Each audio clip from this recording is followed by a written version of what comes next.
Good day, ladies and gentlemen. My name is Katleho Mini. I'm a legal advisor in the BEE department at CISA Pretoria head office. Good day, I am Shantay Hobbs. I'm a CISA BEE legal advisor in the Pretoria office. Shantay, so today we're going to be introducing the draft legal sector codes, basically what the listener can entail or can take from them. So I will firstly go into the purpose of the draft legal sector code, but firstly it is important to note that the draft legal sector codes are still in their draft form. They have not been promulgated as yet, and they're still open to the public for commentary. So the purpose of the draft legal sector codes, it aims to address the inequities resulting from the systematic exclusion of Black people from meaningful participation in the economy to access South Africa's productive resources, economic development, employment creation, as well as poverty eradication. Shantay, kindly take us through the objectives of the draft legal sector codes. Thank you, Katleho. The objective of the draft legal sector codes is to facilitate the transformation of the legal sector to ensure that it is representative of the demographics of South Africa, ensuring that a body of well-trained and competent providers of legal services are developed. Katleho, we want to look at the differences between the amended codes of good practice and the draft legal sector codes. Can you please start us off with this?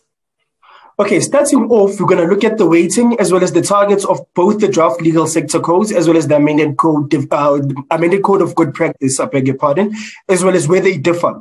So the draft legal sector code was established its own threshold for the determination of what is termed as a qualifying small enterprise as well as an exempt micro enterprise through the thresholds. So the draft legal sector codes has the same elements as the amended codes of good practice, but proposes unique thresholds for three categories, being for attorneys, advocates, as well as startup enterprises.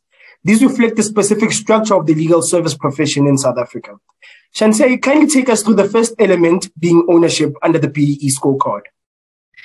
The first element of ownership is a priority element, which means that everyone should comply with this. The amended code of good practice sets the weighting points at 25 points for generic companies. The legal sector code has lower weighting points but higher targets than the amended code of good practice. It has 20 weighting points and it is only applicable to attorneys. The main difference is that the targets for year 1 for the draft legal sector codes is 30%, for year 2 is 35%, and for year 3 it's 40%. The target for the amended code of good practice is 25 plus 1%. The next element is management and control. Would you please just tell us a bit about that, Katleho? Thank you very much for that, Shantay. So under management and control, also we're going to be looking at the amended codes of good practice as well as the draft legal sector codes. So under the amended codes of good practice, we have 19 weighting points for a generic company. Then we have a target of 25% for exercisable voting rights of Black female board members as a percentage of all board members. And then with the draft legal sector codes, which is only applicable to attorneys, we have 16 points for a large entity or a generic entity. And then the target in the first year is 35% Black women legal practitioners as a percentage of all board members. And then in year 2, we have 40%. And then in year 3, the target is 45%. Shantay, can you please take us through the third element under the BEE scorecard, which is skills development? Skills development is also a priority element. Amended codes of good practice sets the target of spend for 3.5% of your payroll annually. The draft legal sector code has 20 weighting points. It is specifically applicable to attorneys and advocates. The target is higher. For year 1, it's 6.5%. Year 2, it's 7%. And year 3, it's 7.5%. The draft legal sector code has also added a sub-element targeted at training and tutoring young Black junior advocates for 40 hours per annum in programs established by the Association of Advocates, accredited by the Legal Practice Council through mentorships and cash contributions. The second last element of the BEE scorecard is enterprise and supply development. Katleho, you will tell us more about this. Thank you very much for that insight, Chante. So we have the second last element being enterprise and supplier development. So under amended codes, we have a total of 40 weighting points, and then procurement ownership thresholds being 51% threshold for Black-owned businesses and 30% for Black women-owned businesses.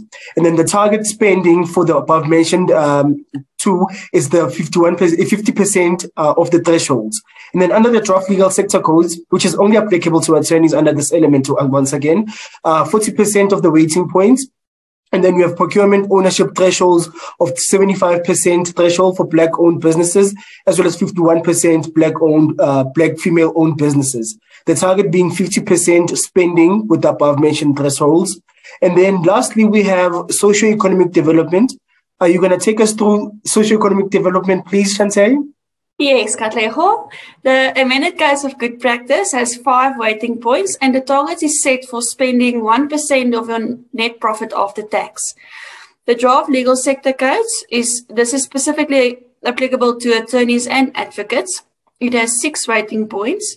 And the draft legal sector codes makes provision for contributions to socioeconomic development by recognizing pro bono legal services which are measured hourly, with an option of financial contribution to community organizations or charitable entities in lieu of pro bono legal services. Thank you very much for that, Chante.